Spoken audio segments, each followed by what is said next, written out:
Welcome to day 2 of CFDE Power Up. And I'm just going to pull up our slide from yesterday to review where we are and where we came from before I pass it to Sangeeta, who's going to be leading the presentation today. So let me share this screen and let me present. Okay. So again, thank you so much for coming back to day 2 of CFDE Power Up. Again, this is the first time we're running this course, so we're very excited to be offering it. So our goals is that we really want to try to introduce a broad set of information and topics to users, such that no matter what level you're coming in from, hopefully you'll be able to gain something from the course that you can take with you to support your work, whatever your work is. And so yesterday was kind of our introduction. It was an introduction to a lot of the types of data that's out there in terms of, what is the Common Fund data ecosystem and what types of these DCCs, these concepts of these different programs that all do this different research that then make their data available for users to do research. So Monday was very focused on what is the data. And so today is going to be very focused on, well, what do I do with the data? So now that we've have this stuff, what can I do with it? What types of questions can I ask and how do I answer them? And so Sangeeta is going to give us a great overview of, different types of tools in bioinformatics, including different types of scripting software, how to do it in the cloud, the power of cloud computing, and then opportunities to kind of cross over with different CFDE data sets. And then looking ahead, the rest of the week, so Wednesday and Thursday are going to be more kind of technical. We're going to be diving into the platforms and we're going to be building software tools. Well, on Thursday, we're going to build a software tool. And on Wednesday, we're going to run a software tool to look at some RNA expression data, looking across different CFDE data sets. So if you are a more seasoned veteran of genomics, then I think today might be some review content, but hopefully tomorrow is going to be a lot of, starting tomorrow and Thursday, as I've been saying at the beginning, we're kind of scaling up here as we go day through day. Even if today does not suit your needs, then hopefully the rest of the week will be useful information for you. And then likewise, in the opposite, if you are just getting started, then today could be a great day to learn a lot of different topics. Wednesday and Thursday might be maybe a little more advanced, but hopefully on Friday, if you come back on Friday, we'll have an opportunity to talk about, trying to meet you where you are and then try to connect you with the right resources to help take your individual work to the next level. So that is a little bit of kind of context and just kind of laying everything out for where we are. And so with that, I'm going to stop sharing my screen and pass it to my co-instructor, Sangeeta, who is going to lead today's presentation. Thank you, David. Thank you for that introduction. And thank you for describing, the overall agenda we have for the entire training. And as you rightly pointed out, today is a day of people who are, either just starting with bioinformatics analysis, somebody like Mary Beth, or people who are focused on like a particular aspect of bioinformatics analysis and are looking to understand what other aspects exist in terms of, the entire realm of bioinformatics research and what kind of tools, what kind of pipelines can be implemented for what kind of purposes. I will be talking about the different kinds of analytical pipelines, different kinds of resources for data sets out there, and the kind of, setup a research lab or an individual researcher would need to be able to conduct an entire end-to-end pipeline of bioinformatics analysis. I'll go ahead and share my screen and show you my slide deck. All right, so let's begin. So welcome to day 2 of this Power Up training.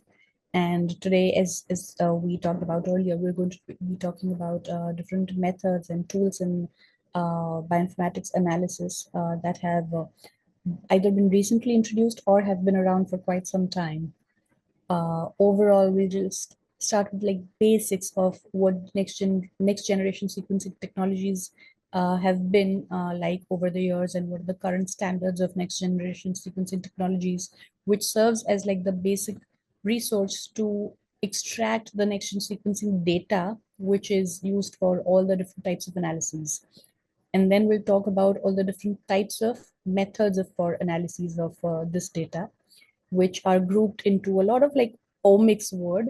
So we'll talk about what the omics suffix really is about and what are the prefixes before that suffix, and what are the kind of bioinformatics pipelines that can be implemented to analyze different types of data, and how that entire workflow needs to be managed, what kind of programming languages can be used, what kind of libraries exist out there, what kind of data storage tools may be needed for uh, working through an entire end-to-end analysis for a certain data set, and what kind of computational resources you may need apart from the data storage, and how we can collaborate within a lab, if it's a single person or a multi-person group, how we can collaborate using a certain environment, a certain platform, or a certain set of resources to be shared within the environment within the lab.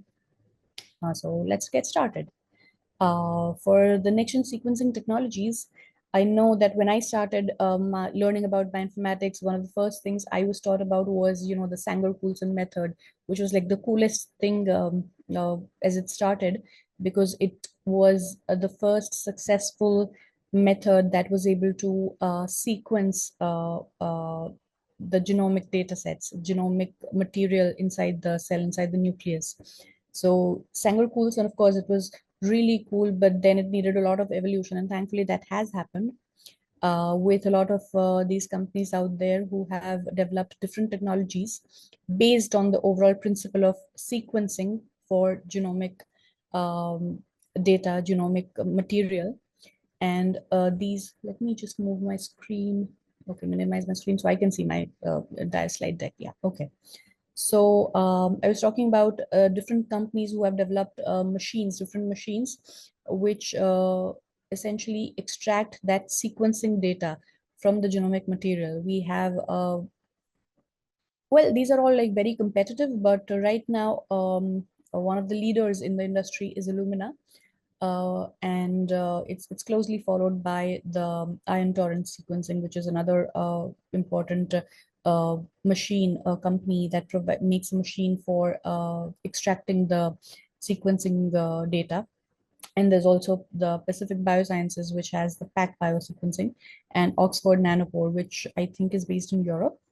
But these are kind of the leaders in the industry which produce tools, machines for generating the sequencing data, the next generation sequencing data, which we can eventually use for downstream analysis. Once all of these data are extracted, the general practice is also to publish that data, and also not just in scholarly papers, but also on various public repositories, so that that data can be publicly used for other research within the entire group of bioinformatics researchers across the world. Overall, these methods differ a little bit here and there in the principle, the method, the principle, the process they use for extracting the sequence.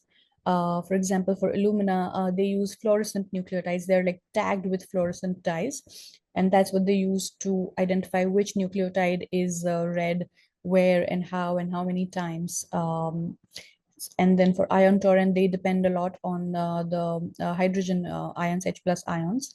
And then Pacific Biosciences uses what is known as a waveguide, and Oxford Nanopore uses an electrical current. These are like the basic guiding principles of the process that these machines use to identify individual nucleotides and read them. Other than that, these machines differ in terms of their read length. Like some of these machines are better, are more accurate when trying to read like shorter lengths of base pairs. And sometimes when you are looking for sequencing like an entire genome, a few hundreds or few thousands of base pairs, you want to use different machines.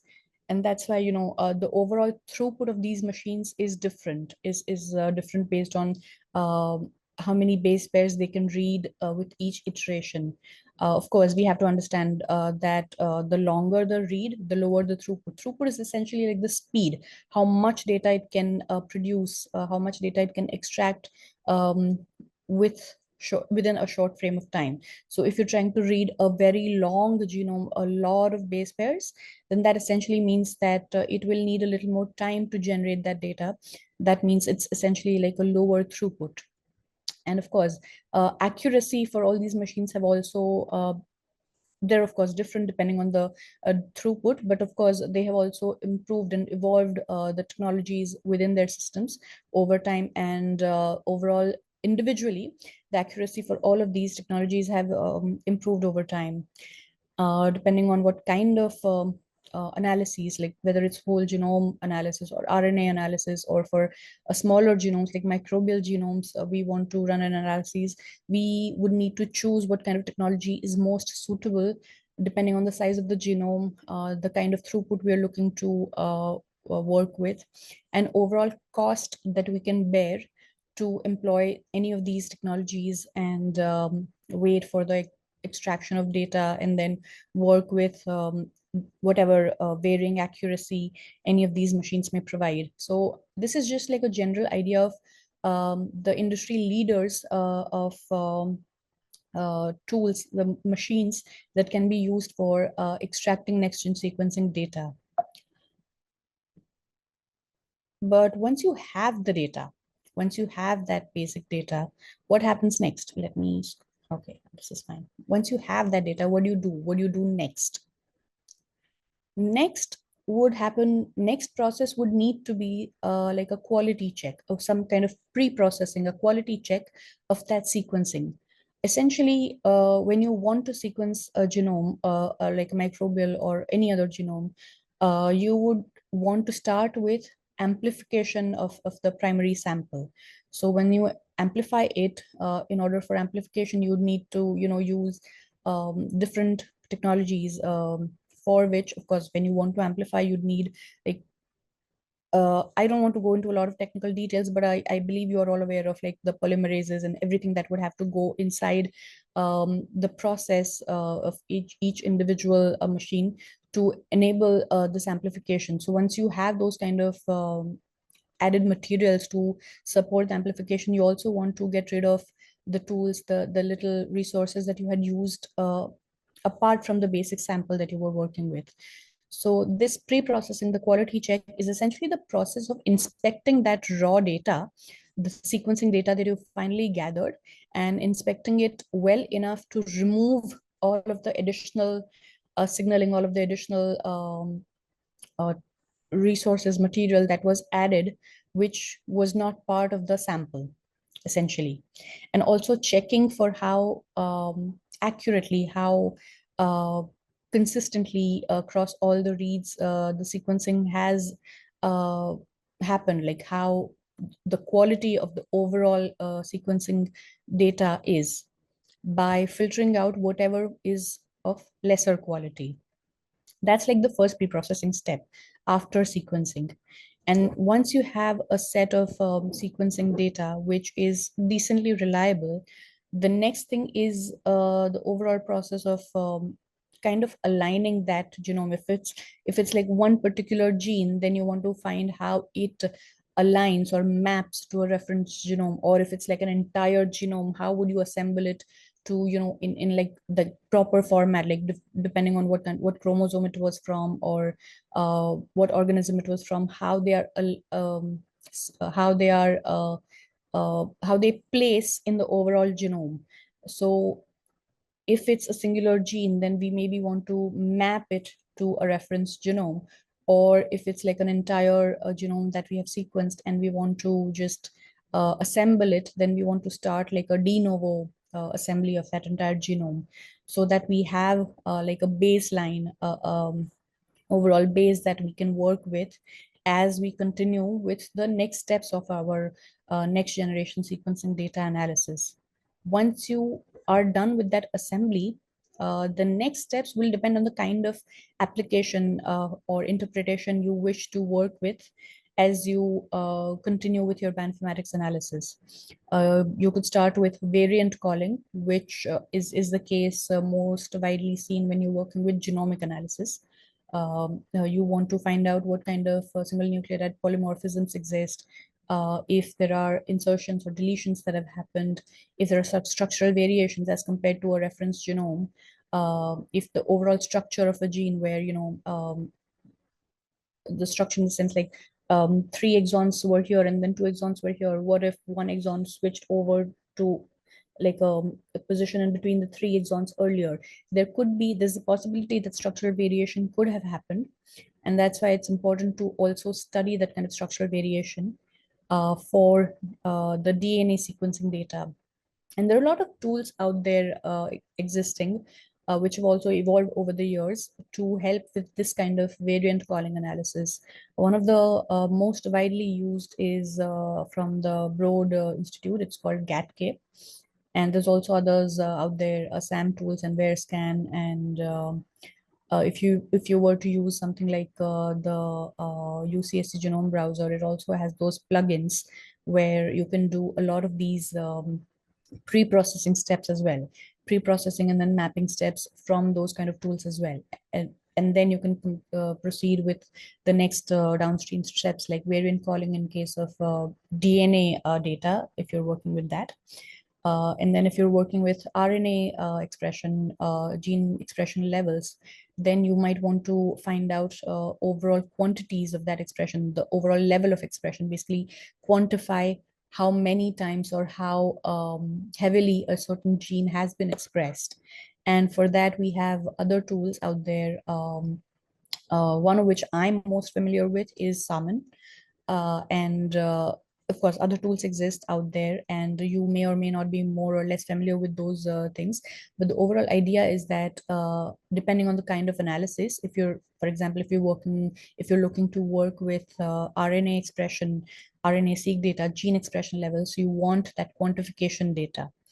Uh, and then, of course, when you have either the variant calling or quantification data, or if there's some proteomics data that you're working with, then you want appropriate annotation done on that data, and then followed by some kind of functional analysis on how this kind of next-gen sequencing data relates with a certain kind of function in the whole physiological setup.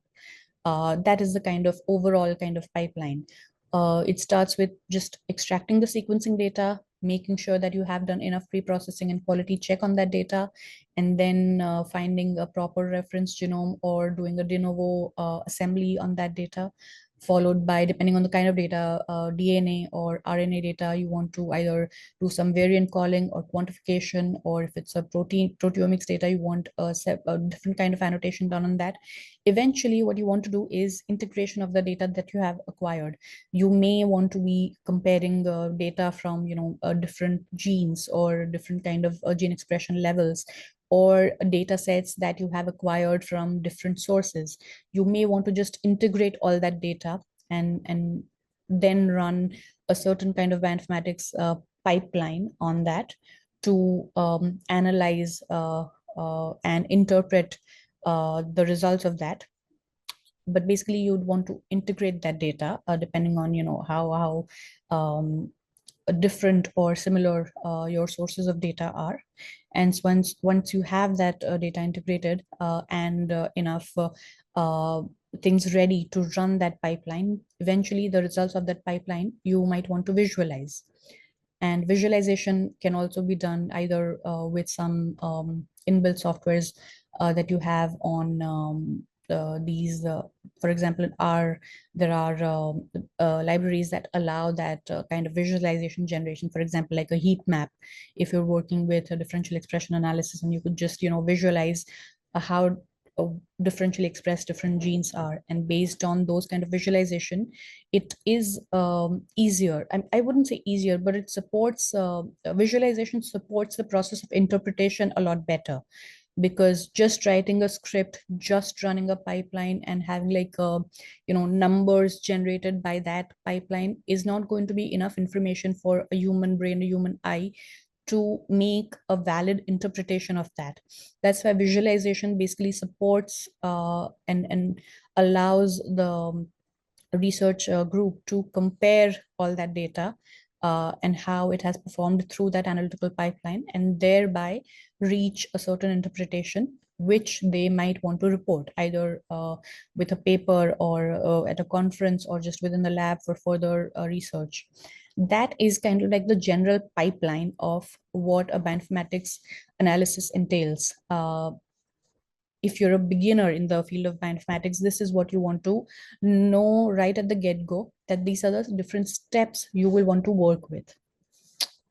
Next is, a very, very vast topic. It's called omics analysis. It's because there are all these terms that are so widely used in bioinformatics to differentiate the data sets used, the kind of bioinformatics pipeline implemented on those data sets, and the kind of inferences we can gather from those kind of analysis. So all of these have a suffix called omics, but what's also important is the prefix, which essentially refers to the kind of data sets that we're using. And that's why, like, this slide is just about like the bullet points of those names, but I will talk about each of those kind of analysis a little more in detail. And of course, if you have any questions, please feel free to just add a little more information about exactly what kind of topics you have been working on or have been curious about, and share with the group what you feel you have learned or enjoyed the most while working on your special topics. I see there are a lot of messages in the chat. Give me just one moment. Have I missed anything? Okay. Yeah. Life would be better without amplification. Yes. Yeah. Thank you, Tim.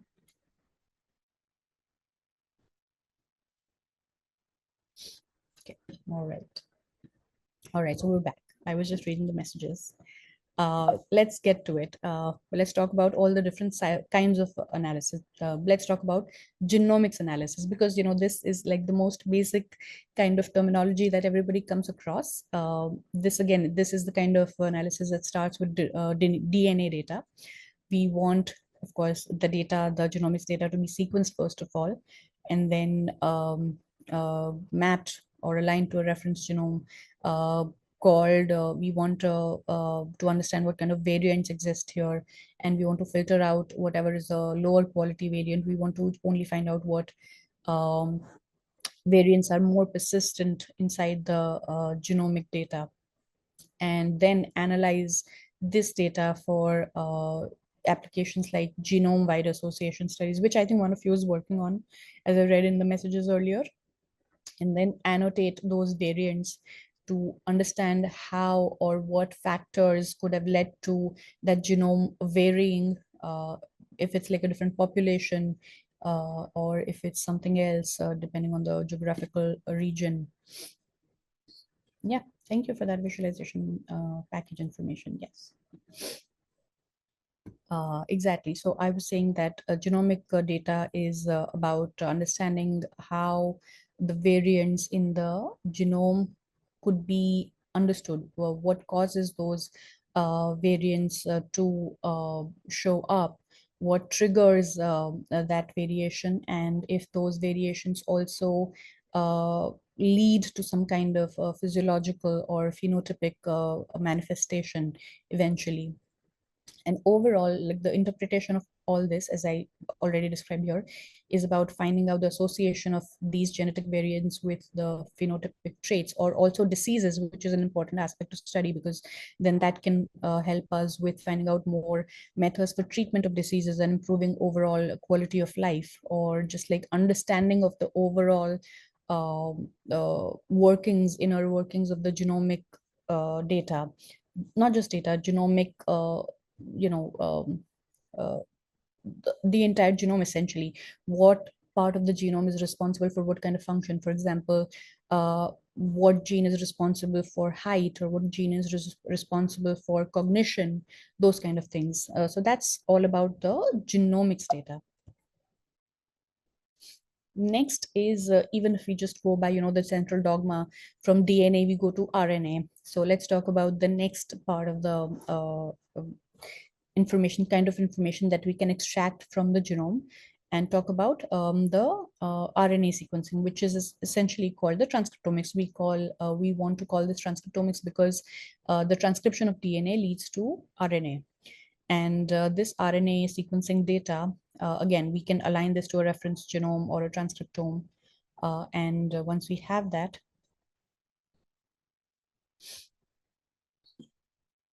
sorry, I was just reading more messages in case there were questions for me. Also, I don't have the chat on my screen all the time. So in case you have a particular question or something about the topic we're discussing, please also feel free to raise the hand. So it'll be like an indication for me specifically to know to read the messages. Yeah, transcriptomics. So transcriptomics is all about understanding what the RNA sequencing data is meant to do. So we understand the different gene expression levels and quantify that by associating that expression with a certain set of numbers and normalize that based on a certain baseline, and then also maybe detect what kind of splicing events could have led to different gene expressions across what genes. And once we have that kind of differential gene expression analyses, we can also work with how, as a group, like as a network, different genes can work together to co-express and analyze that to see if they are responsible for some kind of functional response in a certain kind of organism, or if there's an entire pathway which is connected to each other to identify what steps precede the downstream functional manifestation. So overall, the transcriptomics is all about finding out and identifying differential expression genes associated with biological processes or conditions, and finding and understanding regulatory networks, and potentially supporting the discovery of novel transcripts or isoforms. And with that knowledge, it's possible to also improve upon the healthcare possibilities by doing, targeted kind of treatments for diseases that can be traced down to their individual gene levels. Next is proteomics. Again, the central dogma: DNA, RNA, protein, the amino acid. So let's talk about proteomics. For proteomics, the pre-processing involves first of all, extraction of like the mass spectrometry data, because this is proteomics. So we want to understand and basically analyze the amino acid level data of the protein. So we want to find out the structure and the sequence of the protein.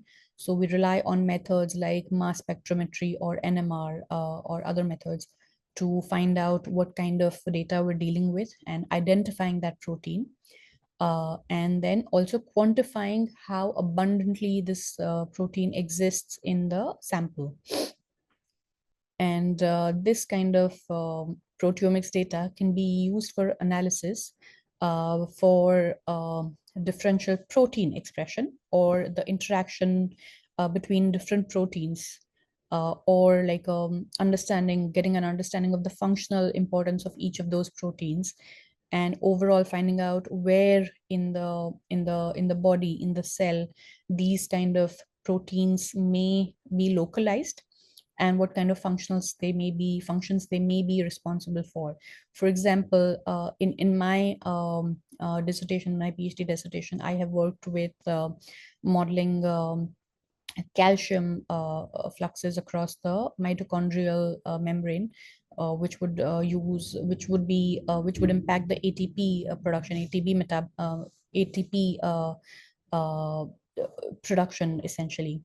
And for that purpose, for example, I use the data of how many of these ATP synthases exist on the machinery, on the mitochondrial membranes inside the cristae. So essentially, those things are proteins. And sometimes information about how they are localized within a cellular structure, that's important to understand, because that enables us to investigate and understand the overall process, which may not dictate or just fall within the the construct of like an omics analysis, but this information can still help us understand the functional aspects of events that happen inside the cell. Sorry, yeah. There's more things in the chat. Yes, absolutely, it is. Calcium flux is very important.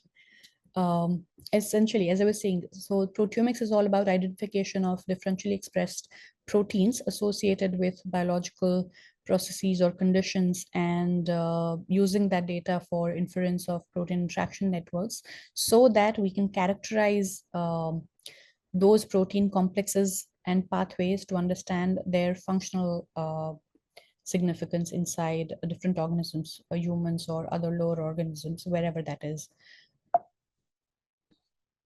Next is putting all that sort of data together and understanding the entire metabolism. So this is a new omics called metabolomics. Here we talk about using a combination of data, again, a lot of protein and protein data essentially, to understand the pre-processing, starting with mass spectrometry or NMR, to understand what kind of metabolites exist within a part of a system, within a subsystem. For example, in my case, it was a mitochondria, and use some either the existing knowledge from repositories out there or our individual labs or collaborators, the results, and using that to carry out some kind of differential metabolite abundance analysis, and use that for identifying a metabolic pathway or understanding how metabolites interact with each other, how they dictate a certain biological process. That's what it's all about, and this can eventually lead to the discovery of biomarkers for different processes that happen within the body. So if for example cancer, for cancer, one of the most important biomarkers is that there is a methylation of the genetic material. So that's like methylation is one important process that happens inside the genetic material as a precursor, sort of, to what can eventually become cancerous. So this kind of metabolomic analysis is a very important method to implement on biological data, bioinformatics data, to be able to identify biomarkers. And it can be used again with greater precision, greater understanding for disease diagnosis or prognosis, or maybe even treatment eventually. We have been at this for almost like less than an hour. So I had the slide here just to see if anybody needed a break. So I'm going to just stop sharing for one moment and ask everybody if they have any questions or anything. And if you have no questions or any inputs that you would like to share, I will go on with the next set of slides. But let me give you a moment to talk about, if there's anything interesting you want to share with us. Anything? You can raise hand, type, anything at all.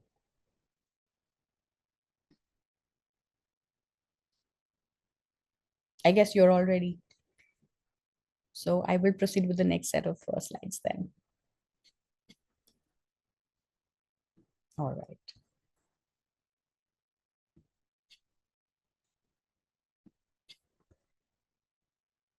All right. So next is epigenomics. As one of you pointed out, epigenomics is like the next step of metabolomics.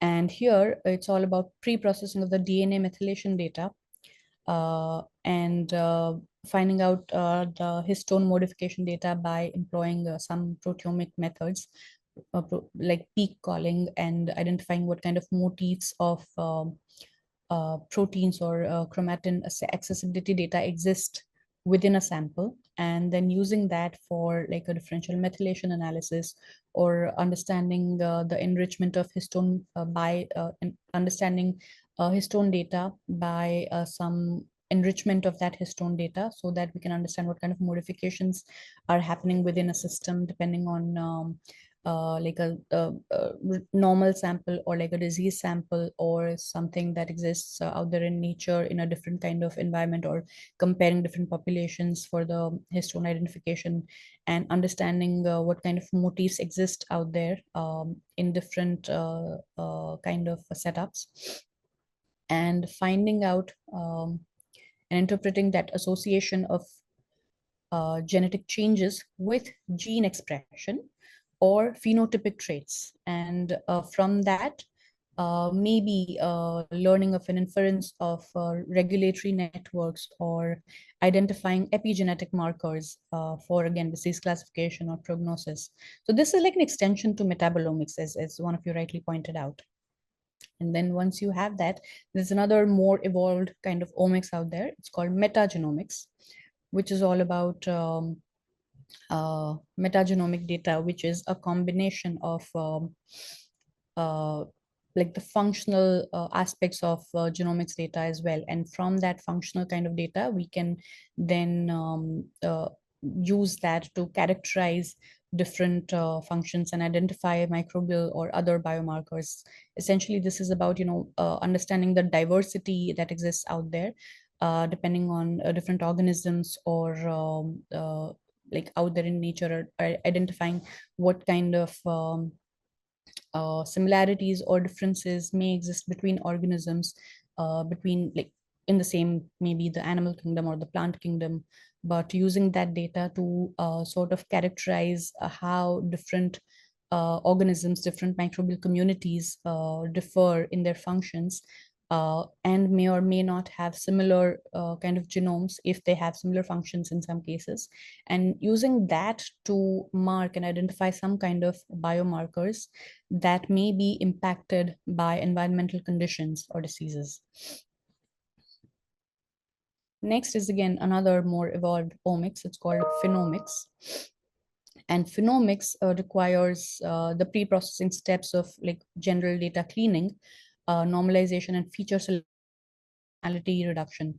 This part is slightly more evolved because it relies not just on the kind of data at the genomic or the transcriptomic or the proteomic level, but also on more advanced methods like using statistics to understand how we can identify like causality or inference, use causality or anything else to identify in any kind of inferences that we can possibly make in terms of the phenotypes. And overall, this phenomics is a method to overall identify significant phenotypic differences and infer the mechanisms, how they are similar or different in the biological pathways as we observe between different phenotypes. And based on that phenotype, use statistical or more advanced methods like machine learning or clustering or classification to also maybe predict the kind of phenotype that may be impacted by environmental factors.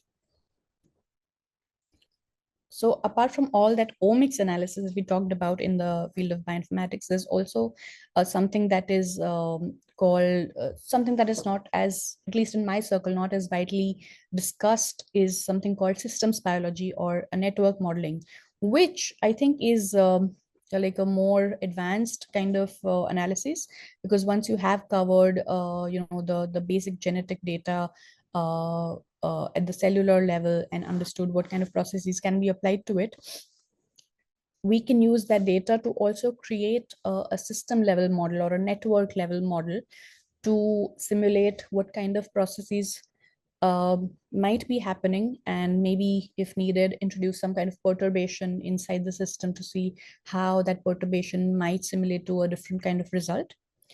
And that's, I think this is also a very important aspect of bioinformatics. This was systems biology was also something I used in my PhD dissertation. It was very interesting. As I mentioned to you earlier, I had worked on the calcium, the impact of calcium flux on the mitochondrial membrane potential in ATP production.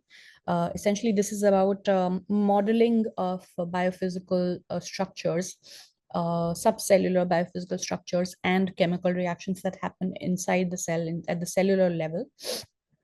and using that model, simulate the data by using mathematical and chemistry principles and biophysics principles to understand what kind of changes might happen within a system, and capture those changes by simulation of that data, of that biophysical structure, using ordinary differential equations, and understanding what kind of changes might happen in, like, one-dimensional or two-dimensional or multi-dimensional space, and how the different metabolites, they might change in volume depending on, what kind of expected flux rates the individual metabolites might have. So that's a very important aspect that I found very interesting when I started working on bioinformatics.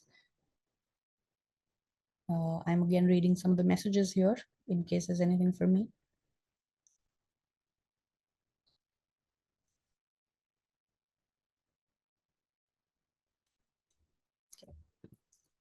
And also there's network modeling, because once we are able to understand different individual systems, like one particular gene network, and how they work with each other, how the co-expression of genes work for a certain set of genes, we can also build a bigger network of relationships and interactions between biological entities, like at the level of genes or proteins or metabolites or other molecules, how they interact with each other, how they impact each other on a larger network kind of model, so that we know, this is like a precursor, and this is the cause, and this is the effect kind of relationship. We can establish that with something called network modeling. And these kind of networks are typically represented as graphs, where nodes would represent entities and the edges would represent relationships or interactions between them. This kind of modeling would help identify gene regulation in different cellular processes or signal transduction mechanisms. Uh, because if you talk about, this is the cause, the perturbation or the amplification of this gene is going to cause downstream signal transduction to further cause a certain different gene to express. It's like basically, central dogma, some kind of gene in the nucleus was triggered for transcription, and then transcription again is like a signal transduction. DNA was made to start transcribing. That is kind of a signal transduction. So this network modeling is about understanding how the genes regulate based on different cellular processes individually, and how they compare with each other, what kind of signal transduction mechanisms come in play, and out of that entire network, what are the critical signaling nodes which have the most impact on the overall function, and using that kind of pathway crosstalk to understand genes that could be associated to a disease, and identify like biomarkers, or use that kind of knowledge for personalized medicine. So this, I think, this kind of analysis in bioinformatics comes at like a more larger scale, comes at like a later stage, because you want like a bigger picture of everything underneath it before you can build a bigger model, like a systems biology model or a network model. That's what eventually we want to be able to understand the overall human or microbial or animal systems physiologies much better with the kind of methods we have so far today, to investigate what is happening inside the bodies, just to enhance the kind of knowledge that we can pass on to the next generation. So with all that data that we can Sangeeta, yeah, go on. I'm sorry to interrupt you. I think Tim has Go on. raised his hand. I think he has a question. Yes. Yes. I was just wondering, the way that you've surveyed the stack of common fund data ecosystem resources highlights a number of opportunities for things like model testing across multiple levels. To what extent does a model fitted on one or two or three or however many levels do a good job of predicting things like, for example, you pointed out metabolic flux. Are there projects already afoot modeling this? I didn't see any of the U24s, but it Yeah, seems like yeah, one of those things that people would do. great question. So yes, this is my attempt to just generalize, first of all, everything that is out there, and then find data sets within the CFDE that will support this kind of research. And I don't know if you know, but there's a metabolomics workbench as well. So because, flux rates and everything would be part of, like, in a way, they would be captured in, like, understanding the metabolomics of a certain system. And there's a metabolomics workbench seminar that is going to happen later today at, I think, 1 o'clock. I don't, I'll have to check, but it's happening today. And they might not have all the data that I'm, trying to talk about in these set of slides here. But yes, CFDE covers a lot of these kind of data sets. It has a lot of whole genome, whole exome data. There's ATAC-seq, there's single cell RNA sequencing, there's ChIP-seq. There's a lot of these kind of data sets available within this realm of CFDE data centers that you can use for conducting and implementing the kinds of analyses that I just listed here. How you would be able to implement them, that is, of course, depends on your own specialization, the kind of mentoring that is available in your lab, or if you want to collaborate with other people, it will depend on that. But yes, if you were looking for data sets, yes, CFD has a lot of a large variety of these kind of data sets that you could use. And that's our goal here. We want to introduce you to the different kinds of data sets CFDE enables you to use, and find parallels from that data set, find maybe methods to integrate that data set. Yes, CFDE workflow. Thank you, David. Yes, if you can see the messages, David has pointed out a link, which is to a CFDE Playbook Workflow Builder workshop today at 1 o'clock, which I think you will find interesting. I will be attending there as well. Please feel free to join that one. I'm very curious about what they talk about, and I'm sure they will be introducing the data that they have been able to capture, and how to use that data to build a workflow and see what kind of inferences can be made out of that. So yeah, you're welcome to explore everything within the CFDE realm. A lot of those data sets David talked about yesterday, and if you want to use those data sets, I will also be talking about like a collaborative cloud workspace environment later today. And then David and I will be also talking about how to use that cloud workspace environment to actually implement some of these bioinformatics analyses. I hope that answers your question.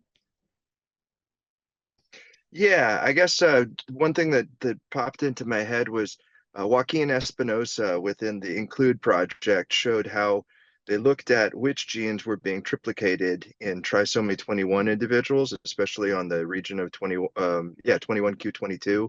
It's typically mosaic or otherwise triplicated. And they found that there was, 4 of the 6 interferon receptors. So they ran with that and they looked downstream at cytokines. And then they looked at the metabolic cascade from those cytokines, and they discovered that quinolinic acid was a byproduct of this, and found a way to actually address that in a clinical trial, and the trial was successful. So for me, that was one of these end-to-end things that stuck in my head as an example of what you can do if all of these things are harmonized, and I wonder if there's other ones out there. Yeah, personally, I don't know of enough examples that I can point you to right away. But yeah, this is a great example. And if you know of people who have done this, let's also look at the papers that have published. And that, I think, is a great start point. And I'm sure that within the CFDE, everybody is publishing not only their data, but also the interpretations that they're able to bring out. So that's like a great resource to also keep a track of. But thank you for that question. I definitely appreciate your input. And everybody's welcome to come up with their questions or things that they've learned or are curious about. Please feel free to interact with us. Thank you, Tim. I'll go ahead and start sharing my presentation again. Yeah, so I was talking about introducing all those kinds of data sets and kinds of the sections of bioinformatics analyses that can be implemented. And now I want to introduce you to some basic pipelines, which are essentially like implementation of like a mathematical or statistical principle wrapped by a certain kind of programming, a library available in a programming module that you can use on a certain kind of data set. And then once that pipeline is run, you can use maybe a method for visualization and thereby find some kind of interpretation. So that's kind of like a pipeline. And for implementing those pipelines, I want to introduce these topics to you all, like differential expression analyses, which is essentially identification of genes or transcripts that are differentially expressed between conditions. And for example, for this, I know of a package called DEC2 within the R programming language, or for Python, there's also other methods for differential expression analyses that can be implemented. So this is like a general introduction to how you can implement a bioinformatics analysis into like a programming model. There's, apart from differential expression analysis, there's also functional enrichment analysis, which would call for annotation of the previously identified differential expression genes with their biological functions or what pathways they play a role in. And this would be an example of like a network modeling kind of situation where you want to implement a certain kind of data set, genes or transcripts, and then annotate that data. Or work with something called alternative splicing analysis to identify and detect splicing events and isoform quantification. Or in case of like ChIP-seq data, you can use that data to the call for peak annotations and identify and annotate enriched regions with a certain kind of genomic features.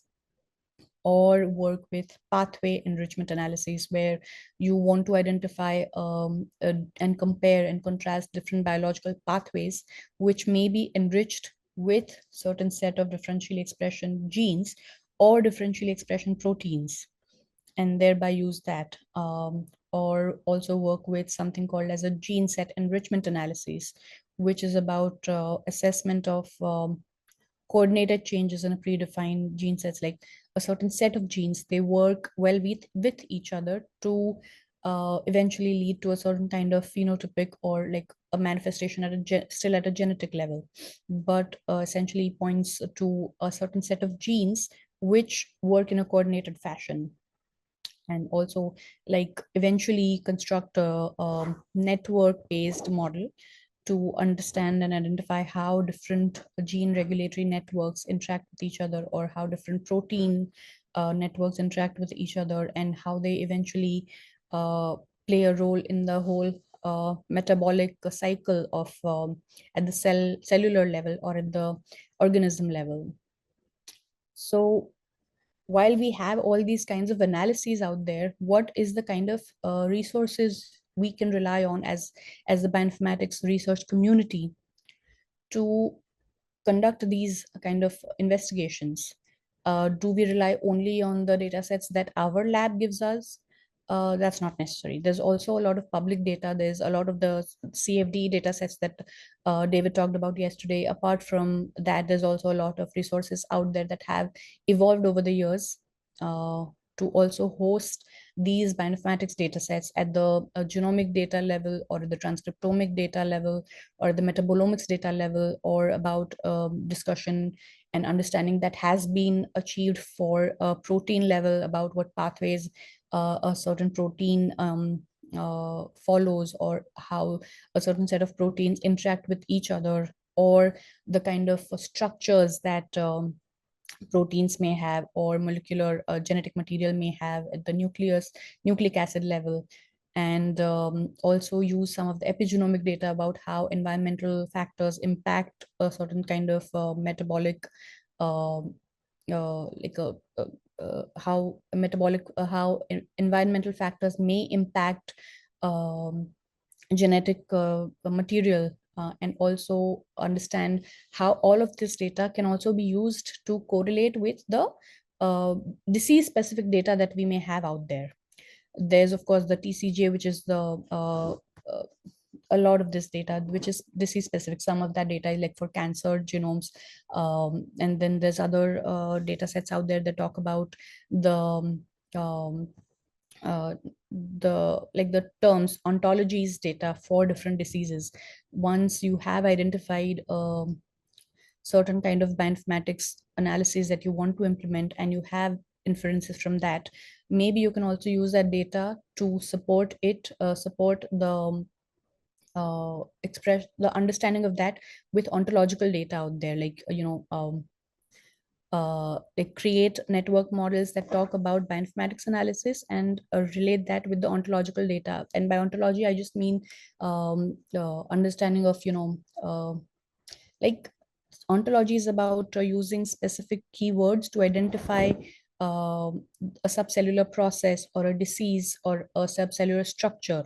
So if you were to create a network model, you can also create a network model that links the bioinformatics analysis and the inference from that analysis and the ontologies around that, be it at identifying the cellular machinery used or at the levels of disease that can be triggered due to those biological processes, and using that data to create like a network model to just understand how the investigation about understanding a disease can be made more detailed from the cellular level to the understanding level at the clinical level. Does that make sense? I'll talk about more detail when we talk about, maybe if you want to look at the druggable genome project, IDG. What is the I in that, David? Do you remember? Illuminating the druggable genome. That is one project within the CFDE that you might want to look up to understand how all that information about molecular or genetic material can be also linked to data sets at the disease level, or these ontologies that can link clinical understanding that we have so far with each other. So yeah, feel free to look up illuminating druggable genome. Yep. And with that, I want to introduce you to how exactly, as a bioinformatician, what would you need to get started with conducting these kind of analysis? Somebody who's just starting out with bioinformatics analyses, you might want to understand if you extract such data, if you want to use such data for running it through a programmatic pipeline, you would need a setup to store that data. But a lot of times these data sets, they are very big in like gigabytes or terabytes kind of data if you were working with that kind of data set. So you want to work with data storage, and your individual machine might not be enough for that. So you might want to work with your institute's high performance computing cluster, which might also have additional storage capacity than your machine, or work with on cloud services and use that for the data storage and for additional computer power. Work with that. Once you have that data storage sorted, you want to identify what data you're working with and use appropriate data cleansing and harmonization methods on that data. If you're also especially integrating data from multiple sources, and choose the bioinformatics workflow and run that data through the analytical pipeline and support that with a visualization. And this essentially, this part of the whole bioinformatics analysis is like a smaller representation of the entire software development lifecycle. This is what you need. This is what they call SDLC in the software world.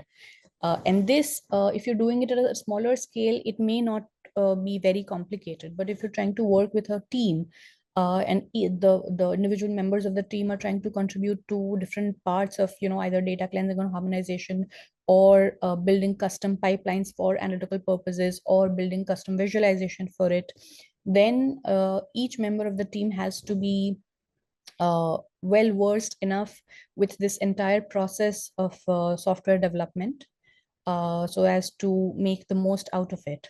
And apart from, of course, all this software development, you also want to be able to run that software, the piece of software that you've developed. And to be able to do that, you need additional compute resources depending on, the size of data set or the extent, the complications of the processing that is required on that data set. So you would essentially need, again, like a high performance computing cluster, where you can enable your software to use the vast amount of compute power it needs, or use a cloud-based environment like AWS or Google Cloud or Azure or something to enhance that kind of, to be able to use their enhanced processing power. And of course, if you understand what software development is about, after a certain level, you will want to also understand that you might have like different versions that you keep updating of that same piece of script or the small software that you develop. And as you evolve, you also want to keep track of what kind of changes you have made to your, version one, what kind of data management needs to be done, what kind of data harmonization needs to be implemented to the data set one that you have versus the data that you released at the end of iteration 5. And with each iteration where you have allowed for your software to evolve, your data to grow and be harmonized better, you want to run that entire piece of software again to improve the interpretation, the inference that can be made out of your software also. And once you have that, the additional level of complication, or maybe just like a support that can comes at the level where you might want to put in place a software containerization also in practice. If the team is working, overtime over a period of 5 years, where the kind of libraries that you have used, they have also evolved. There are new versions of those libraries also.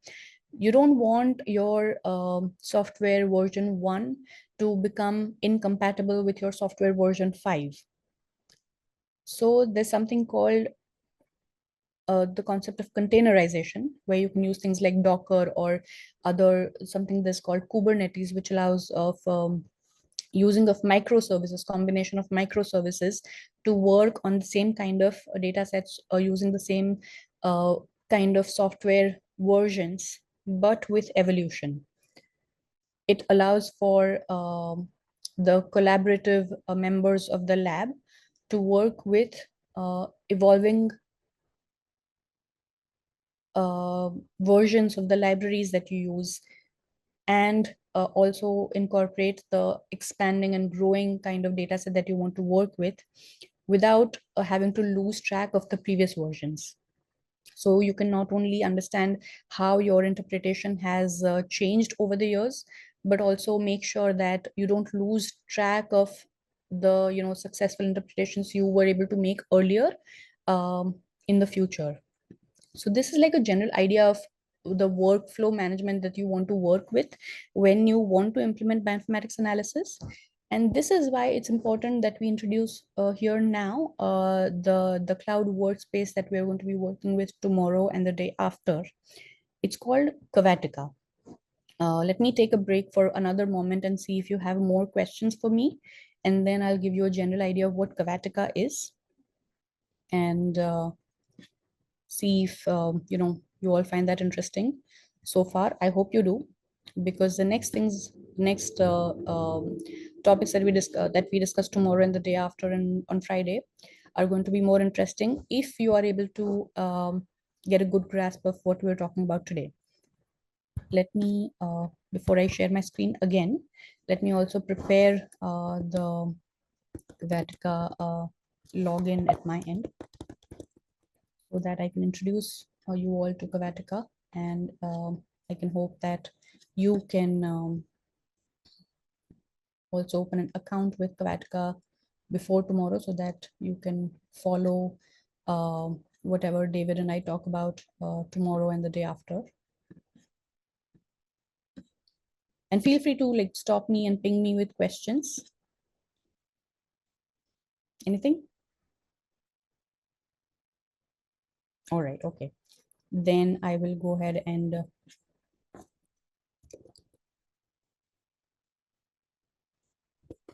share my screen again and take you to the, can you see my Safari now?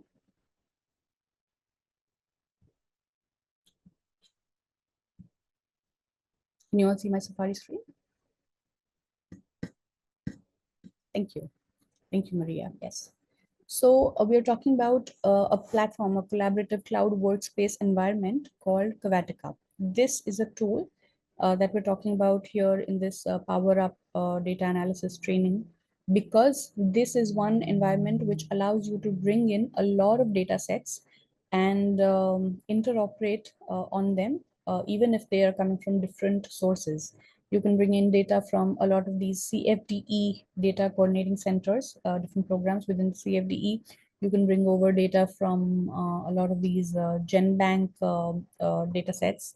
A lot of these reference genome are available here for direct use without the requirement of individual researchers or individual labs having their own data storage structure. This environment allows you to work with an existing platform that allows for data storage, which can be scaled depending on your need and the kind of data sets you want to use and the size of them. Welcome back, David. And once you have that in one place, this also allows you to either work with custom scripts that you may have developed, or some scripts that exist here as, you know, apps like mobile apps or anything, apps essentially, which allow you to implement your bioinformatics analysis pipeline on those data sets. This platform, let me give you, David, can you please put in the chat a link for the Kavatica homepage so everybody can get started with opening an account tomorrow, before tomorrow? And the reason I want to introduce you all with this platform is that tomorrow when David talks about a certain pipeline that he has implemented here, it is also important for us to let you know that with the CFDE program, you all also get to use some cloud credits free. Of course, you'll have to apply for it, but with those cloud credits, you get a free stack of like data storage space and compute power, with the liberty to bring in data sets that you may be working with in your lab or from the CFDE or from other sources, and work collaboratively within your team to create like a project that you can keep track of over time, essentially like an entire software basically, on this single platform. So I'm trying to just make sure that you are introduced to this platform and you are ready with an account by tomorrow. You can either use your NIH ERA Commons account to log in, or your own email address or password, like a username or a password, to create an account and be ready with that. And we can explore how, what are the methods of importing data over to this platform, different methods, be it from like an AWS or a Google bucket, or something like a reference genome that you can directly map onto or use as a reference for your variant calling pipeline or something. So essentially, I'm just trying to introduce you to this platform so that you're ready with it tomorrow to see how we can work with it. So let me take, I will share my screen again and log into my account and give you like a general idea of how to start with Kavatica. And of course, we'll go in greater detail tomorrow and the day after, and we'll have Friday. Can you all see my screen? Yes, I see Kavatica. Thank you. All right, so I will log in with my ERA Commons account. And it will call for login credentials. And it will take me to a page where it will ask for additional authorization, because I'm trying to use my NIH ERA Common, a Gen 3 Data Commons account. And this requires that I authorize this connection between Kavatica as a platform to work with my data commons credentials as well. And yes, I will authorize this connection here.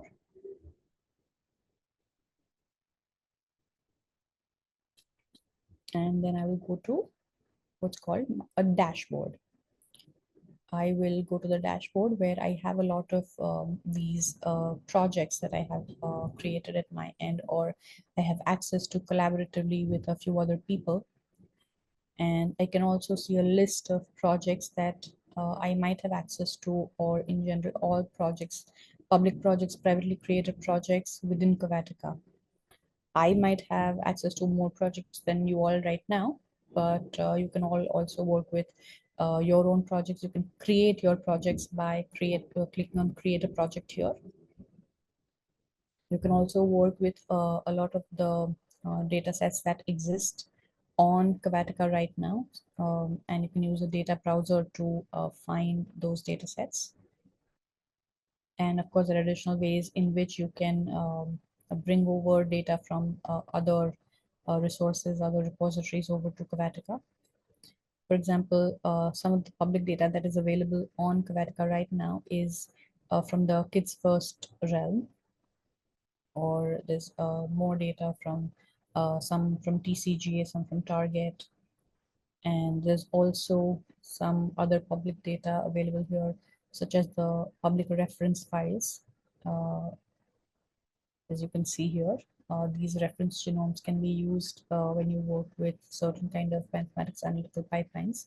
And instead of having to download and save these kind of reference genomes and these files locally or on your lab's HPC anywhere else, you can directly just link your analytical pipeline to use these data, which is already available on this platform.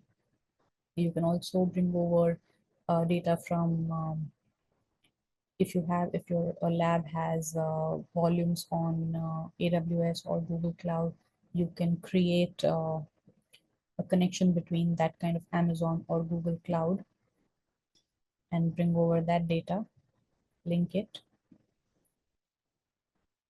And there's also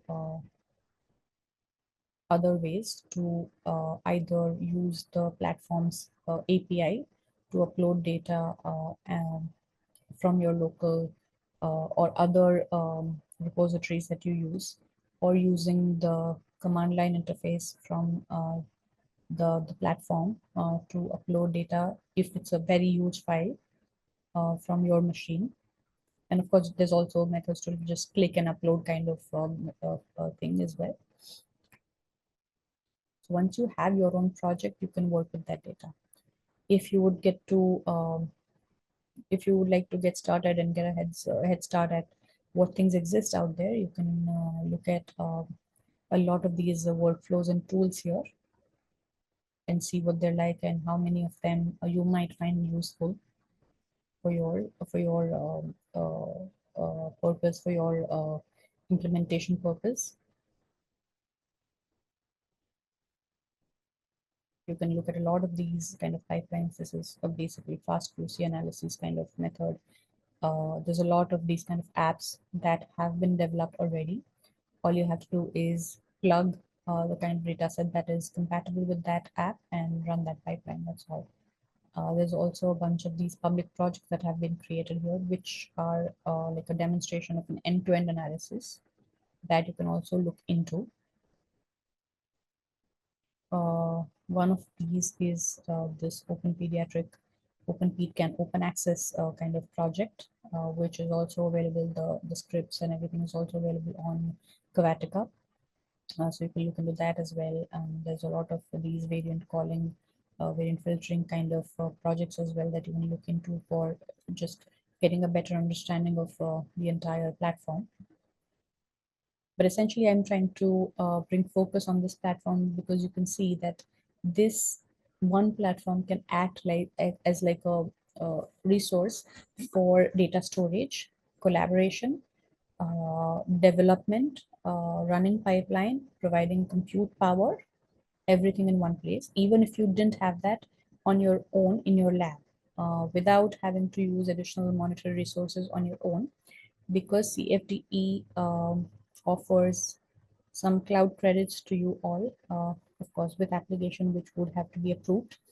And you can all use this platform with cloud credits for data storage and compute power for any data sets within or without CFDE realm that you might want to work with.